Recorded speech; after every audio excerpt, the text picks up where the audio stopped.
है मुख्यमंत्री मनोहर लाल का सीसीसी। कास्टिज्म, करप्शन और क्राइम को खत्म करने का हरियाणा सरकार ने उठाया बीड़ा।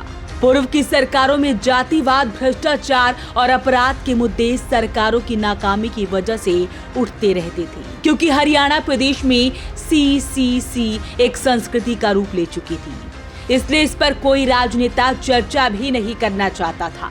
लेकिन वर्तमान में सीसीसी के मायने बदल चुके हैं। अब मुख्यमंत्री मनोहर लाल खुलेआम सीसीसी को मुद्दा बनाते नजर आ रहे हैं। चलिए बात कर लेते हैं कि आखिरकार पूर्व और वर्तमान सरकार के सीसीसी में आखिरकार अंतर क्या है। सबसे पहले बात करते हैं पहले सी यानी जातिवाद या वंशवाद के मुद्दे की। कथित तौर पर यह भी कहा जाता है कि पूर्व मुख्यमंत्री बंसीलाल ने कहा था कि सरकारी नौकरी तो जाटनी के पेट में ही पक्की हो जाती है। बेशक पूर्व मुख्यमंत्री ओम प्रकाश चौटाला 36 बिरादरी को साथ लेकर चलने की बात क्यों ना कहते हो, लेकिन वो भी जातिवाद के दम पर ही सत्ता तक पहुंचते हुए नजर आते थे। यदि आप अतीत के पन्नों को पलट कर देखेंगे तो ये बात स्पष्ट हो ही जाएगी। इनका वंशवाद और परिवारवाद भी किसी से छिपा नहीं है। पूर्व मुख्यमंत्री भूपेंद्र सिंह हुड्डा तो जातिवाद की राजनीति के कारण कई बार विवाद में भी घिर चुके हैं। भाजपा द्वारा जब हरियाणा की बागडोर मनोहर लाल को सौंपी गई थी, तभी स्पष्ट हो गया था कि हरियाणा की राजनीति करवट लेने वाली है और राज्य में परंपरागत राजनीति की दीवार टूटने वाली है। इसकी झलक भी जल्द ही दिखाई दी जब मनोहर लाल ने प्रदेश की बागडोर संभालते ही हरियाणा एक, हरियाणवी एक का नारा देकर जातिवाद के मुद्दे पर पूरी तरह लगाम लगा दी थी।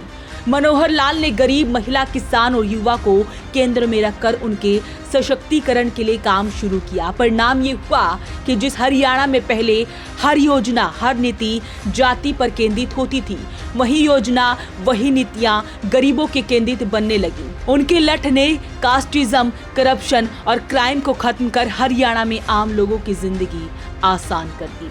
चलिए अब समझते हैं कि दूसरे सी यानी करप्शन यानी कि भ्रष्टाचार के बारे में। ये बात भी जग जाहिर है कि पूर्व मुख्यमंत्री ओम प्रकाश चौटाला पर भ्रष्टाचार के आरोप लग चुके हैं।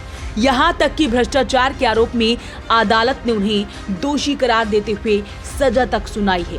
पूर्व मुख्यमंत्री भूपेंद्र सिंह हुड्डा के कार्यकाल में हुआ भूमि आवंटन घोटाला प्रदेश में हमेशा चर्चा में रहा है। उनके कार्यकाल के दौरान भ्रष्टाचार के कई मुद्दे उठते रहते थे। ऐसा नहीं है कि वर्तमान सरकार में अधिकारियों व कर्मचारियों पर भ्रष्टाचार का अभी तक कोई आरोप नहीं लगा है, लेकिन मुख्यमंत्री मनोहर लाल कड़े संदेश देते हुए अधिकारियों और कर्मचारियों को निलंबित और बर्खास्त करने के निर्णय लेते रहे हैं। मुख्यमंत्री मनोहर लाल करप्शन पर पूरी तरह अंकुश लगाने के लिए सरकारी कामकाज में पारदर्शिता लाने का लगातार प्रयास कर रहे हैं। इसलिए अब तक सरल पोर्टल पर 54 विभागों की 675 योजनाओं और सेवाओं को ऑनलाइन कर दिया गया है। पूर्व की सरकारों में हरियाणा में कर्मचारियों का तबादला किसी उद्योग से कम नहीं होता था और नौकरियों की बंदरबाट राजनीति का प्रोपेलर बन गई थी। लेकिन अब ऑनलाइन प्रणाली से कर्मचारी बिना खर्ची, बिना पर्ची के अपना तबादला व सक्षमता के आधार पर नौकरियां पा रहे हैं। पहले लोगों को सरकारी दफ्तरों में अपना काम करवाने के लिए कर्मचारियों की जेब गर्म करनी पड़ती थी, जबकि अब पोर्टलों की मदद से लोग घर बैठे आसानी से अपने अधिकार पा रहे हैं। इसके अलावा मनोहर लाल की भ्रष्टाचार पर चोट के लिए स्टेट विजिलेंस का पुनर्गठन एसीबी यानी कि एंटी करप्शन ब्यूरो के रूप में किया गया है, जिसके तहत ठोस कार्रवाई करने के लिए एसीबी को कई तरह की शक्तियां भी प्रदान की गई है। यही वजह है कि एसीबी भ्रष्ट कर्मचारियों और अधिकारियों को लगातार सलाखों के पीछे भेज रही है। अब हम बताते हैं तीसरे सी यानी क्राइम, अपराध के बारे में। कुछ अपराध ऐसे होते हैं जो देखने में तो छोटे लगते हैं, लेकिन ये बड़े अपराधों को जन्म देने का कारण बनते हैं, जिन्हें सरकार चाहे तो रोक सकती है।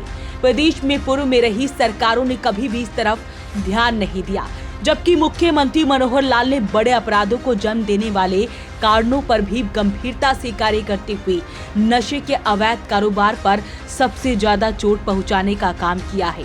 इस दौरान प्रदेश में हजारों नशे के सौदागरों को गिरफ्तार कर न केवल सलाखों के पीछे भेजा गया, बल्कि नशे के धंधे की कमाई से बनाई गई उनकी अवैध संपत्तियों पर भी बुलडोजर चलाकर नष्ट कर दिया गया।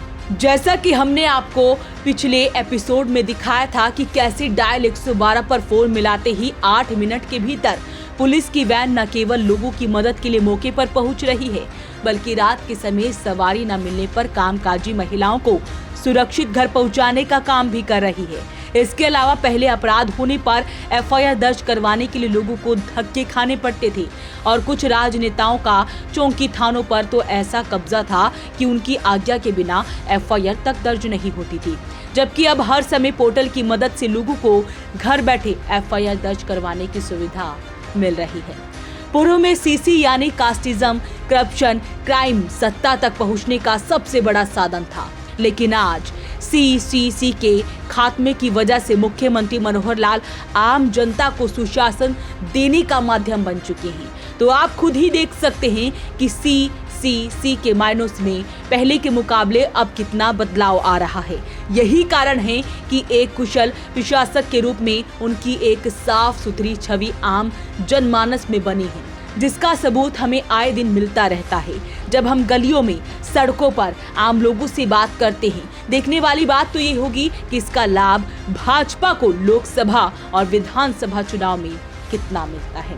आप इस खबर को लेकर क्या कुछ कहेंगे हमें कमेंट बॉक्स में जरूर लिखें और वीडियो को शेयर जरूर करें। वॉइस ऑफ पानीपत के लिए कुलवंत सिंह।